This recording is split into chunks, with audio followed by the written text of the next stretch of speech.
Hey everyone, I'm Lyle Burks with the Viking Speaks. And this is the 48 Laws of Power.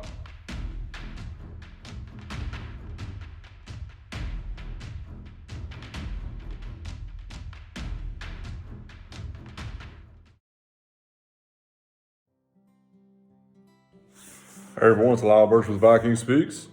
Welcome back to day 58 of the 90-day video challenge. 48 Laws of Power, Law 18. Do not build fortresses to protect yourself. Isolation is dangerous. The world is dangerous and enemies are everywhere. Everyone has to protect themselves. A fortress seems the safest, but isolation exposes you to more dangers than it protects you from. It cuts you off from valuable information. It makes you conspicuous and an easy target. Better to circulate among people, find allies, and mingle. You are shielded from your enemies in the crowd. I want to stop right there and ask everyone to think about that entire statement and how it relates to the lockdown we experienced this year. Isolation exposes you to more dangers than it protects you from. It cuts you off from valuable information, and it makes you conspicuous and an easy target. That's all I'm going to say on that. All right, so he starts with the transgressions of the law. The first great Chinese emperor. He has an incredibly long name, so I'm not going to do him any disservice and butcher it. But basically, this guy was known as the conqueror of the day in China. He took all the various kingdoms and he unified them as one massive land known as China. He's also the same guy that eventually outlawed all teachings of Confucius.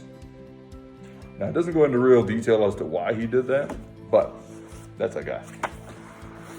So, after he became the first emperor, he went from being this wildly powerful and dominant individual who everybody knew as a warrior, to all of a sudden, he was a ghost. He just disappeared. And what he did is he isolated himself inside his palace. Grand palace, 270 pavilions, massive facility. And he basically kicked everybody out but just a few servants. He had a small group of eunuchs. He had his wives. He had his immediates.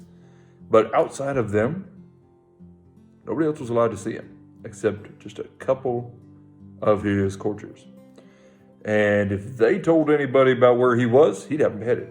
So, or God forbid, if anybody actually saw him in passing, he had them beheaded immediately. This guy became so afraid of the rest of humanity that if he ever had to travel outside the palace, he did so incognito. He went in disguise. And enough so that eventually, the last time he did it, he died. Looking dressed like a peasant, out in the streets, with just a small band of eunuchs and a minister with him. Nobody knew he died. They even brought him back in a cart of rotting fish to mask the smell of the corpse because he was out there that long. So, he stayed hidden inside his own little palace, scared of the world, after conquering it. And what happened? His own ministers, the other courtiers, even the eunuchs, they began to plot against him. They were passing laws and policies without his knowledge. They were governing the entirety of China while he hid away. And in the end, he was only known as emperor by name. He held no power. Then he died alone. His family wasn't around, nothing. So, isolation stripped him of everything. Now on the flip side, King Louis XIV. This is the same guy who was in a previous law that always say less than necessary. He's the guy that answered every question with, I shall see, or we shall see. Same guy. His palace in Versailles was, in a word, opulent.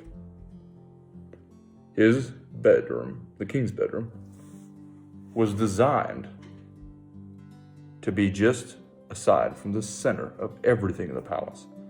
And all the nobility, ranked in order closest to him based on the highest ranking down to lowest ranking as they got further away, lived in apartments at the palace.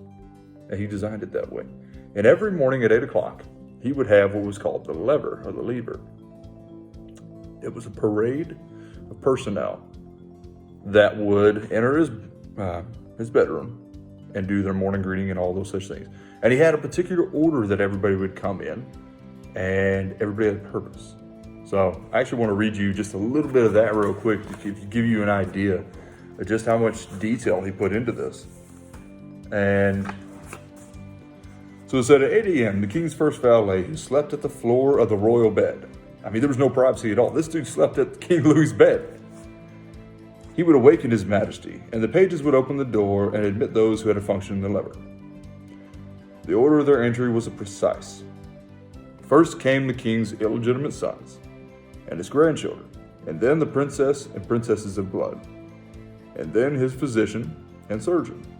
There followed grand officers of the wardrobe and the king's official reader, and those in charge of entertaining the king. Next would arrive various government officials in ascending order of rank. And last but not least came those attending the lever by special invitation. By the end of this ceremony, the room would be packed with well over 100 royal attendants and visitors. Every single day, he was surrounded by people. And every day, he made sure it was well known that those who didn't attend lost favor with him. There was no privacy. There was no single moment where not another person could hear what was going on, and he wanted it that way. There was no opportunity for anyone to sneak in and steal power from you, stab you in the back. Everybody knew everything that was going on. There was no shared secrets. And then any time that there was a meeting or a court held by the king, if he so much as spoke a word beyond I or we shall see, everybody paid attention. Nobody interrupted. And all eyes were on the king or whoever was speaking. He maintained absolute power by being surrounded by people and not being afraid. So,